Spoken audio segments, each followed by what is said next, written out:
Welcome to episode 50 of the F Sharp podcast presented by Harmony Wealth, a podcast geared to educate you on all things financial.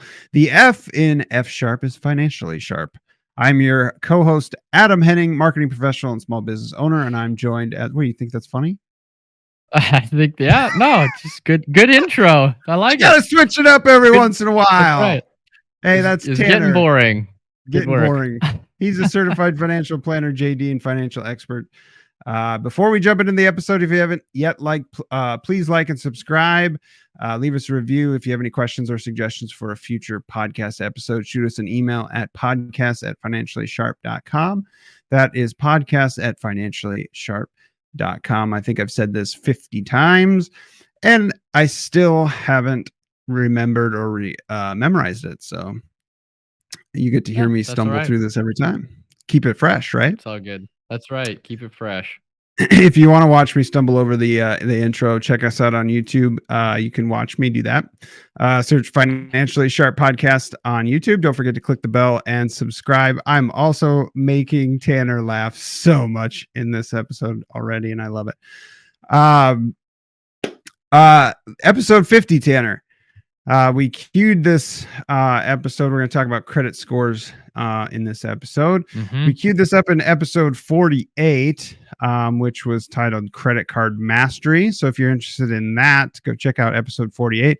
But we also talked a little bit about credit scores back in episode 44 with our mailbag episode. So some of you, if you are a dedicated listener, some of this will be a little bit of a review for you, but we're going to talk about everything credit score, some myths, what makes up credit scores, how to improve it, what makes it go down, what do you need it for, all that fun stuff. So would you like to begin, good sir?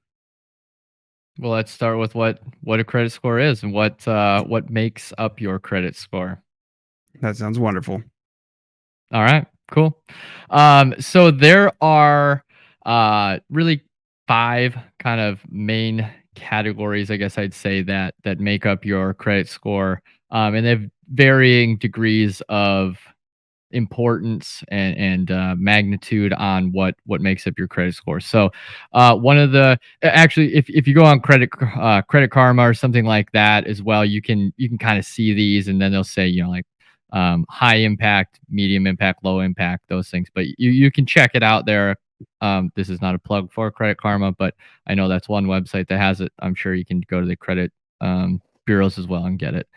But one of the high impact ones is your payment history. So obviously what this is are you making your payments on time? Are you making your payments in full on time? No late payments, no bankruptcies, you're not in collections, things like that. Those obviously have a negative impact if you have those, but it's your history of continuing to make these payments on time and the regular payments on time. Pretty self-explanatory. Makes up roughly 35% of your score.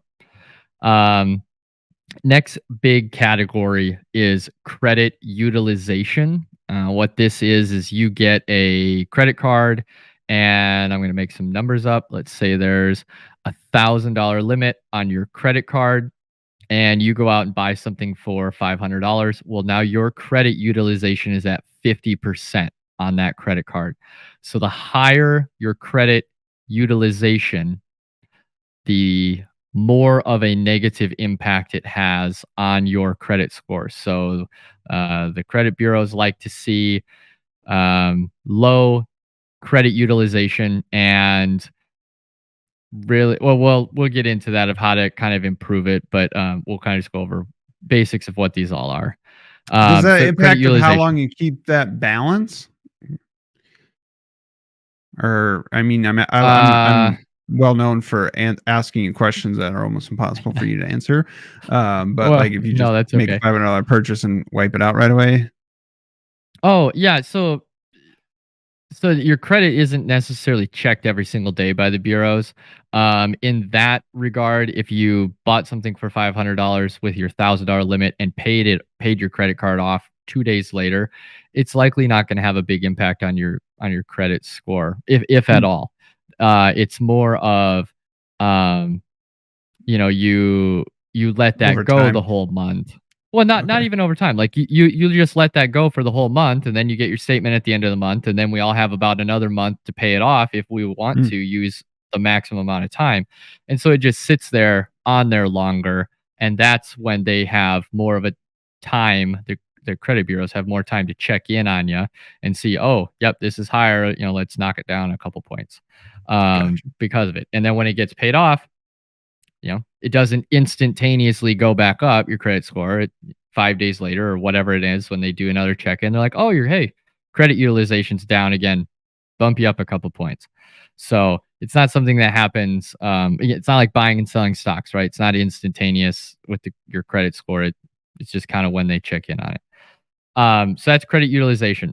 Another big chunk, about a third of the magnitude of what makes up your credit score. Next one is the length of your credit history. So for young people, sorry, you're just screwed because you're young. And this makes up about 15% of your credit history. Credit bureaus like to see that you've had accounts for really long times. I personally, and we'll get into this later in the episode, but think this is one of the absolute dumbest reasons or categories that they look at, and also the fact that they put 15%. It's not the biggest, but that's not insurmountable, or that's not a small amount there for um the magnitude of what makes up your credit score just for the length of your credit. So that's typically why you hear people say, oh, I've had this credit card, I never use it, but I've had it for 10 years and I can't close it because it'll hurt my credit score. It's because of this. And to me, that's really dumb. If you're not using something, you should be allowed to close it and not have a negative ramification just because of it. But length of credit history is the third one. Types of credit.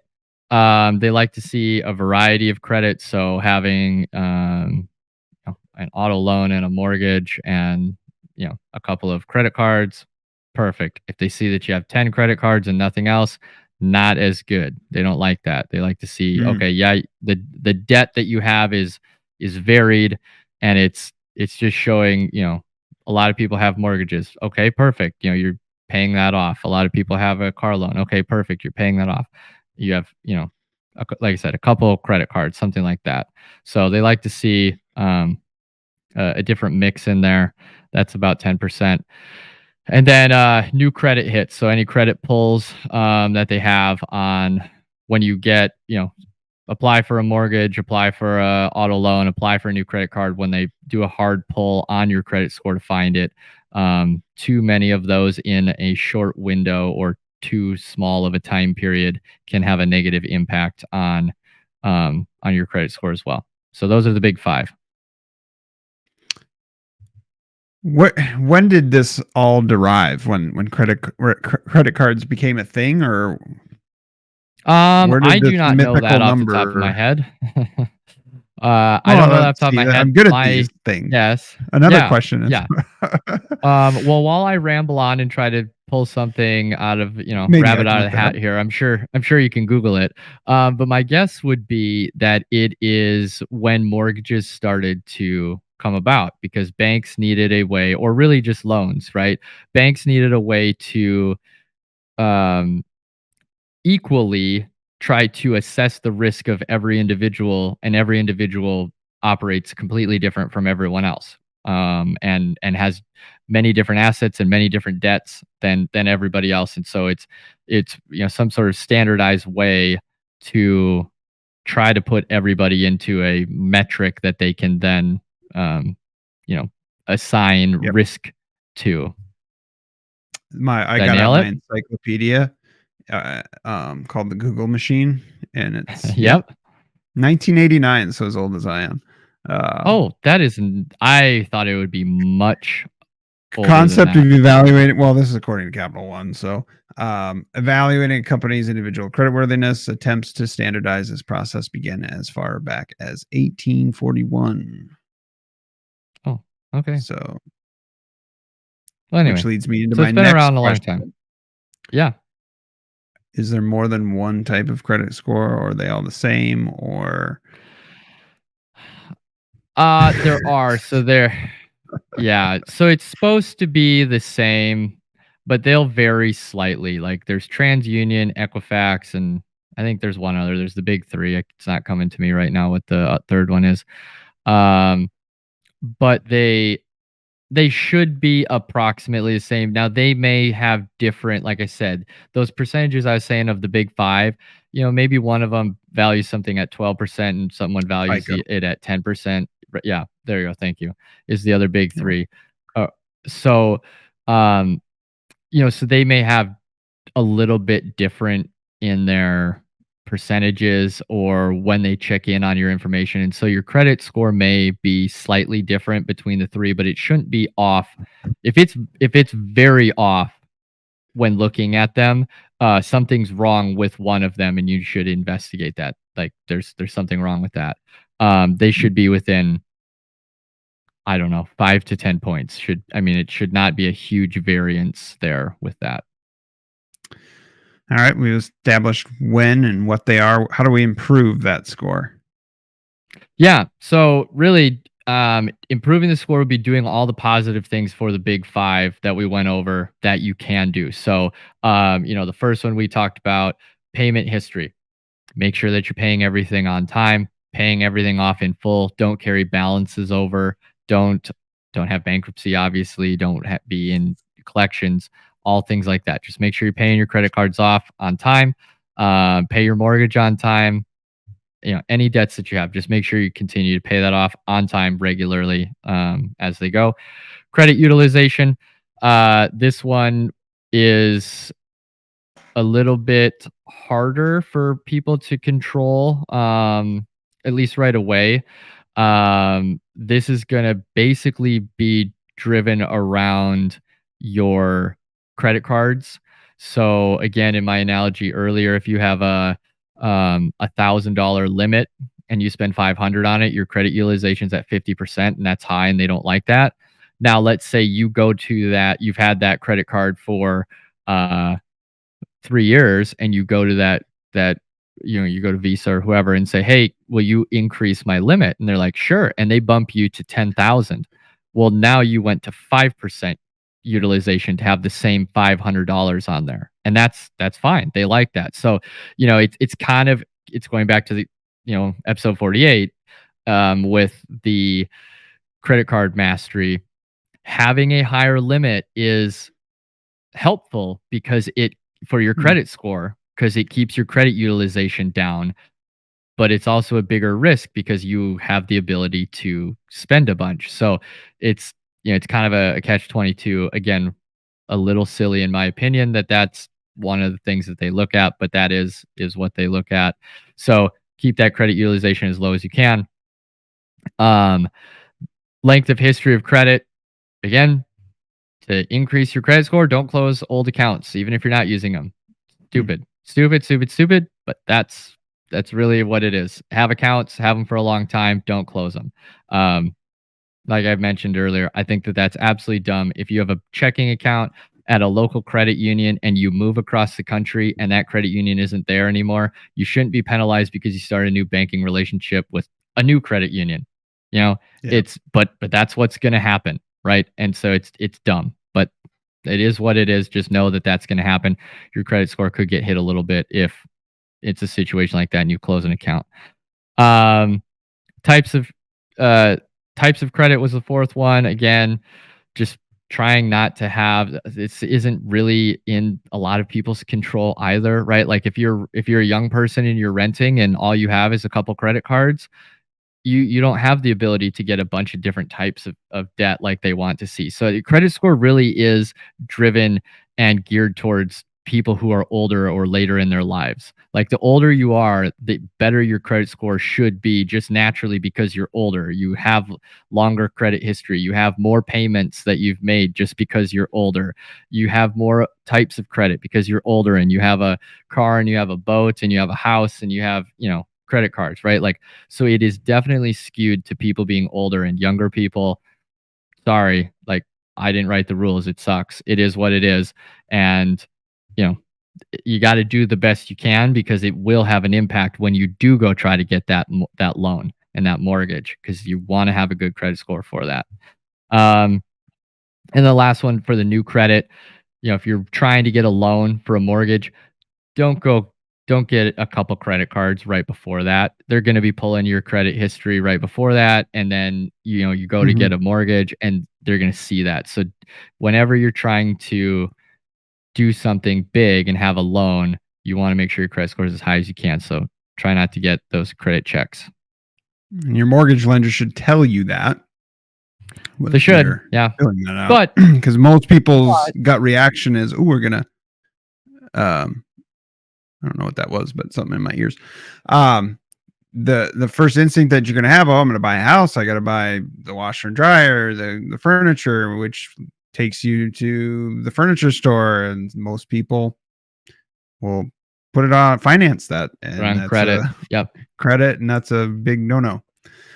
Right. So, And but even before you're going to meet with a mortgage person, like they can only help you once you've met with them. If you're thinking right. about buying a house in 6 months and you haven't met with a mortgage person yet, still don't go do that. Don't open a credit card right now. You just use the ones you have. They can wait until you get into that house and then get a credit card. Perfect. So, All right. If we were paying attention at all to what would improve our scores, it would probably be the opposite of what will make it go down. But I'll give you the yes. opportunity. What makes my score go down? Sure. Yeah, we'll hit these real quick because you're exactly right. It's just the opposite. So, missing payments, making late payments, maxing out your credit cards, and carrying high balances so that your utilization is high, opening too many new accounts so that your average length of account is really low. It makes it look like you're an inexperienced um, credit person, even though you just opened new accounts recently, and maybe you're 40 years old, but you just happen to open 5 new accounts. It's really going to pull down your average length of account being open. Closing old accounts, same thing. That pulls down the average account um, age, and then obviously defaulting or going into collections on any of your loans, or getting your credit history, your credit pulled too often, will have a negative ramification because it's signaling that you're trying to get credit a lot, and they don't like to see that. So, which leads us to the ultimate question, or the final question, which you can kind of deduce if you're listening or have listened to other episodes. Tanner, in your opinion, does it matter? um, I'm gonna say it depends. I think your credit score matters. It matters a whole bunch for very, very small windows of time throughout your life. And I will what are use those Katie and I. windows? Yeah. Well, when you're looking for a loan, really, when you're Right. looking for a loan, um, That's it. when you're trying to buy a house. Well, I mean, if you're renting, some landlords may pull your credit, but I have never, again, maybe it's different in the big, like big apartment complex or something, but I have never come across a situation where they have raised your rent because of it. Maybe they would deny someone's application if their credit was too poor to live there, but I don't think your rent would go up necessarily. We're buying a home. If your credit is not, it's just mediocre, or, could improve, you're going to pay more in interest. You're going to get a higher interest rate. And that's a huge, huge ramification with how much homes cost these days. Mhm. So it matters. It matters immensely in those little windows throughout life of when you're trying to do that. An auto loan, buying a home is the huge one. And then I'd say an auto loan, or um, really that's kind of it. I mean, sometimes insurance can look at it, employers can look at it, but again, that's usually only going to be if you're working in the financial industry, that may matter. They'll look for bankruptcies and different things. We're not talking big bucks that are going to be changing in your insurance rates or your utilities or your cell phone just because they check your credit. The big one is your house. Um, and then the unpopular opinion I would say is outside of that window, your credit doesn't mean crap. It Yeah. doesn't mean any. We have our house. I'll use Katie and I. We bought our house a year and a half ago. and I do not care what my credit is. I don't check it every day. I do not care.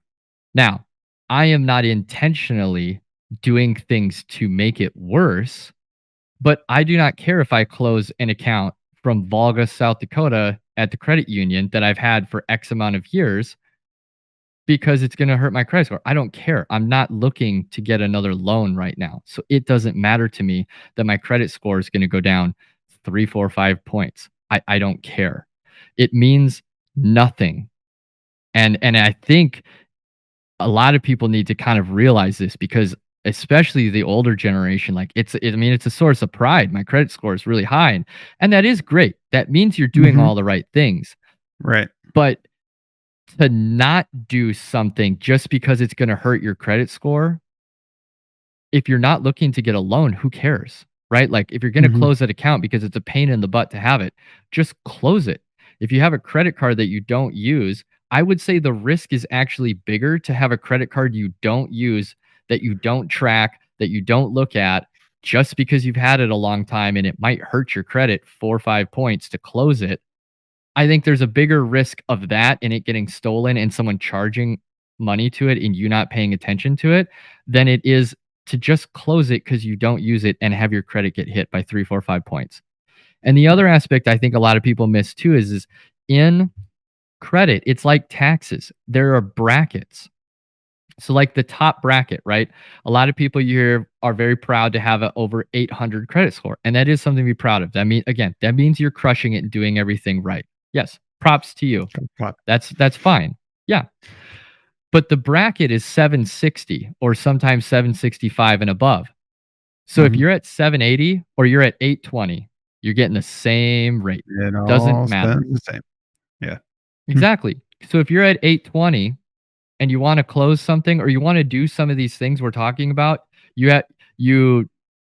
have accounts that you want to close, or you're concerned you're paying stuff with cash, but you'd rather do it and put it on your credit card, but you're worried about your credit card utilization, like just put it on the credit card. Like if that's what you want to do, who cares? Because your 820 score is going to drop to 810 and it doesn't change anything. You're still going to get all the same rates if you want a loan, which you're not looking to get. So that's the big key of this is your credit matters immensely in little windows when you want a loan, and you need to make sure you're doing the right things to make sure that that credit score is as high as it can be for when those windows occur. Outside those windows, don't care. Like in my opinion, don't care. I could have a client that has a 600 credit score and it might just be because they're retired, their mortgage is paid off, they have one credit card, and they just moved to Arizona, so they have a new banking relationship. That's a pretty low credit score based off of the standards. Yeah. But you look at that person and you're like, no, this person is crushing it, right? Like they have everything figured out and they're, retired. So like I said, it's not the end all be all. And that's where I have issues just with the system, and the system needs to update itself. I mean, we needed a system and this was a good start. We need to go to phase 2 and we haven't. We've just stuck with phase 1 for obviously about 40 years or more. And we're just kind of sitting there. And there are some, there's companies called Upstart for the mortgage world that they look at a bunch of different things and throw it through an algorithm. And so I think it's moving. AI, I think, will help. But unfortunately, until that takes over, these unfortunately are the rules that we all kind of have to operate under. So what, about 6-month lead time if you're looking at a loan of some sort to kind of clamp down? It depends. Yeah, depends. It really depends. It really depends. The easiest ones to clear is debt utilization, right? If you have high debt utilization, pay off all your credit cards and then go have your mortgage person run your credit, score a few days later, and it should have come through, and that will help. That'll, should help raise it.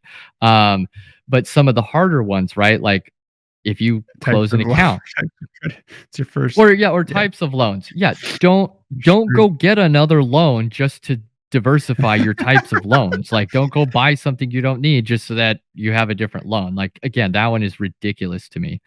And the credit history, like I said, right? South Dakota had accounts back there when I moved to Arizona. that doesn't make sense for me to keep my South Dakota only account. So I closed those. Well, it dinged my credit score, but I wasn't looking to have a house or buy a house at that point. So it was okay. But that one does take time to build back, right? Because I had that account since I was, a teenager. And so you lose 15, 20 years worth of account history, your average really goes down. And that one can take a lot of time to get back to where you were, depending upon how long that account has been open. So, that one's a little bit harder. But like I said, types of credit, don't go get one like that. Don't get new credit. Don't go get your credit pulled. I guess that's kind of with types of credit too, right? Like, don't go get another loan. Don't apply for new credit cards.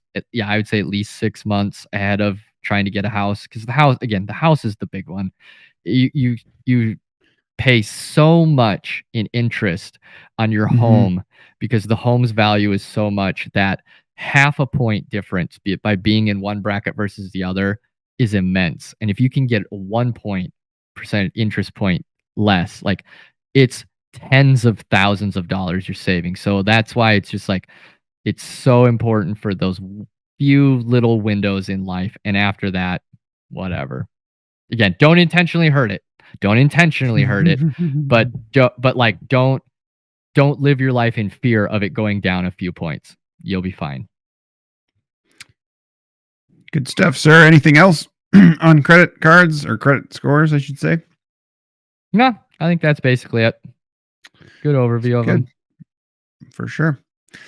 All right. If anything else, nothing else from Tanner, we hope this episode has been helpful. As always, thanks for listening. If you haven't yet, please like, subscribe, leave us a review. If you have any questions or suggestions on a future episode, shoot us an email at podcast@financiallysharp.com. That's podcast@financiallysharp.com. For Tanner, I'm Adam. Until next episode, stay financially sharp, friends.